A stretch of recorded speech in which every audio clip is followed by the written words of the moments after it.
नमस्ते, मैं दिव्यांश शर्मा। 24 की लड़ाई में रेस शुरू हो चुकी है। किसकी जीत किसकी हार होगी जनता तय करेगी, यानी आप तय करेंगे। लेकिन इस जीत को आसान बनाने के लिए पार्टियां अलग अलग रणनीति बना रही है। अब किसकी रणनीति कारगर होगी, किसकी फेल होगी, हम खबरों के लिहाज से लगातार चर्चा भी कर रहे हैं, हर पक्ष का हर पहलू दिखा रहे हैं, क्योंकि ये अग्नि परीक्षा की घड़ी है।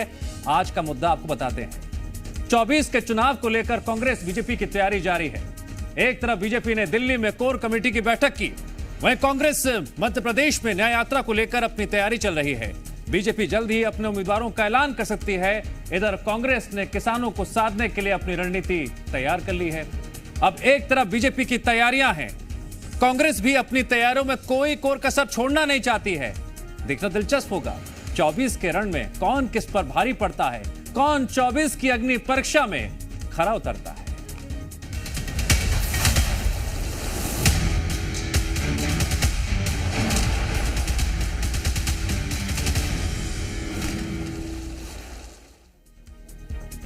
लोकसभा चुनावों को लेकर बीजेपी के कार्यकर्ता, बीजेपी के दिग्गज नेता प्रधानमंत्री नरेंद्र मोदी 400 पार का नारा दे रहे हैं। अब 400 पार के लिए बीजेपी पूरे जोर शोर से लगी हुई है।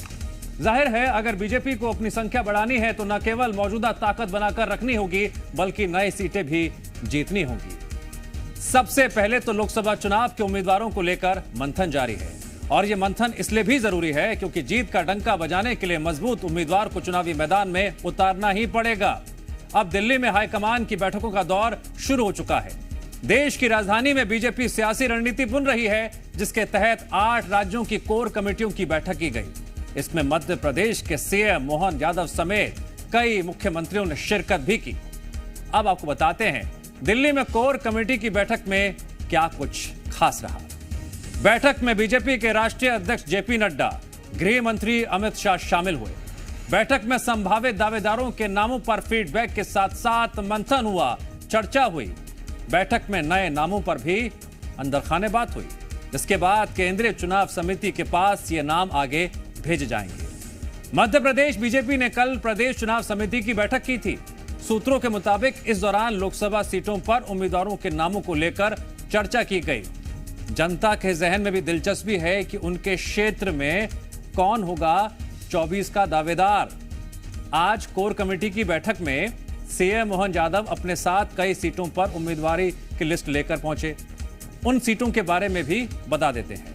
पहली लिस्ट में जिन पर उम्मीदवार घोषित होने की संभावना सबसे ज्यादा है, ये सीटें हैं इंदौर, विदिशा, गुना, शिवपुरी, ग्वालियर, भिंड, खंडवा, राजगढ़, छिंदवाड़ा, टीकमगढ़, देवास, उज्जैन, बालाघाट, मंदसौर, रतलाम, झाबुआ, रीवा, सतना, खरगोन। बीजेपी की मैराथन बैठकों का दौर जारी है। कोर कमेटी की जब बैठक हुई, बीजेपी चुनाव समिति की बैठक होनी है। लोकसभा चुनाव के मद्देनजर उम्मीदवारों की पहली लिस्ट फाइनल करने के लिए यह बैठक बेहद महत्वपूर्ण मानी जा रही है। अब संभावना यह जताई जा रही है कि प्रधानमंत्री नरेंद्र मोदी की मौजूदगी में बैठक में 150 से ज्यादा लोकसभा सीटों पर उम्मीदवारों के नाम पर विचार मंथन हो सकता है। एक तरफ बीजेपी अपने उम्मीदवारों को लेकर मंथन कर रही है, दूसरी तरफ कांग्रेस अभी सियासी मैदान मजबूत करने में लगी हुई है। 2 मार्च को मध्य प्रदेश में राहुल की भारत जोड़ो न्याय यात्रा प्रवेश करने जा रही है। राहुल जी की यात्रा है। मैं मानता हूं ग्वालियर चंबल संभाग की माटी ये अद्भुत, अकल्पनीय स्वागत, सत्कार और साहस के लिए जानी जाती है। बहुत कार्यकर्ताओं में उत्साह है और 5 न्याय की बातें करते हुए राहुल जी आएंगे। मैं यहाँ से सेलाना तक रतलाम में इधर से देखते देखते हर चीज का एक तरह रिव्यू करते करते जाऊंगा। एक तो असफल नेता को लॉन्च करने का, सफल बनाने का प्रयास वापस से विफल ही साबित होगा, चाहे जीतू पटवारी हो या कमलनाथ। पर जीतू पटवारी जी तो जहां जाते हैं वहां पे कमलनाथ कांग्रेस और दिग्विजय कांग्रेस को निशाना साधने और उनको ठिकाना लगाने की तैयारी करते हैं। तो यही वो इस दौरे में करेंगे। बाकी वो रही सही कसर अपने बयानों से, अपनी सीखों से और अपने कार्यकर्ताओं को दुत्कारने से और पूरा कर देंगे। तो ये नतीजा सिफर निकलेगा, इसके अतिरिक्त कुछ नहीं। देश में किसानों की ओर से किए जा रहे आंदोलन को कांग्रेस का पूरा साथ मिल रहा है। समर्थन की बात कई मंचों से बार बार कही जा चुकी है और यह साथ शायद इसलिए क्योंकि लोकसभा में कांग्रेस किसान वोटरों को भुनाने की पूरी कोशिश कर रही है। ऐसे में मध्य प्रदेश में किसानों को साधने के लिए कांग्रेस ने एक और प्लान तैयार किया है। इसी प्लान के तहत कांग्रेस सांसद राहुल गांधी भारत जोड़ो न्याय यात्रा में पहली खाट पंचायत करने जा रहे हैं। पहले आपको बताते हैं आखिर ये खाट पंचायत होती क्या है। आपने सुनी है या नहीं सुनी, समझ लीजिए, बड़ा जरूरी है ये। इस पंचायत में राहुल किसानों को कैसे साधेंगे ये भी जानिए। दरअसल 4 मार्च को एमपी में राहुल की भारत जोड़ो न्याय यात्रा प्रवेश करने जा रही है। ऐसे में 4 मार्च को ही राजगढ़ के ब्यावरा में राहुल खाट पंचायत करेंगे। भाटखेड़ी गांव में 100 खाटें लगाई जाएंगी। राहुल गांधी वहां पर बैठेंगे, किसान भी मौजूद रहेंगे, संवाद होगा, उनके प्रश्नों का उत्तर भी दिया जाएगा। इस खाट पंचायत में किसानों की समस्याओं और बीजेपी सरकार की नीतियों पर चर्चा की जाएगी। इस पंचायत में कई जिलों के किसान शामिल होंगे। मतलब बिल्कुल साफ है, बीजेपी हो या कांग्रेस, रणनीति बनाई जा रही है। लेकिन किसकी रणनीति 24 के लड़ाई के लिहाज से ज्यादा कारगर साबित होगी, ये जनता जनार्दन तय करेगी। हम विश्लेषण कर लेते हैं। जी मीडिया संवाददाता भोपाल से लाइव जुड़ गए हैं आकाश द्विवेदी। आकाश, जरा जो ग्राउंड रिपोर्ट आ रही है उसका विश्लेषण कीजिए, क्योंकि बीजेपी और कांग्रेस अपने अपने स्तर पर तैयारियां तो कर रही हैं, लेकिन किसकी तैयारियां ज्यादा दमदार नजर आ रही है। हमने पिछले विधानसभा चुनाव में से पहले देखा था किस तरह से बीजेपी ने पहले उम्मीदवारों की लिस्ट जारी कर फ्रंट फुट पर खेलते हुए कांग्रेस को कहीं ना कहीं बैकफुट पर लाके खड़ा कर दिया था। देखिए, विधानसभा चुनाव के नतीजों के बाद भारतीय जनता पार्टी का जो कॉन्फिडेंस है वो कहीं ना कहीं कांग्रेस से ज्यादा हाई है। कांग्रेस के पास एक नई टीम है और नई टीम नई रणनीति के साथ काम करने की कोशिश कर रही है। राजनीतिक पार्टियां दोनों ही, चाहे वो कांग्रेस हो या बीजेपी हो, अपने अपने तरीके से तैयारियों में जुटी हुई हैं। कोशिश ये है कांग्रेस पार्टी की कि वो एक सीट से ऊपर उठे, क्योंकि अभी 28 सीटों पर भारतीय जनता पार्टी का कब्जा और कांग्रेस पार्टी इस बार 28 सीटों पर चुनाव लड़ेगी, जबकि एक सीट पर समाजवादी पार्टी चुनाव लड़ने जा रही है। ये खजुराहो की लोकसभा सीट है। दरअसल अब इस चुनाव में कांग्रेस पार्टी एक बार फिर से किसानों को लुभाने की कोशिश करेगी।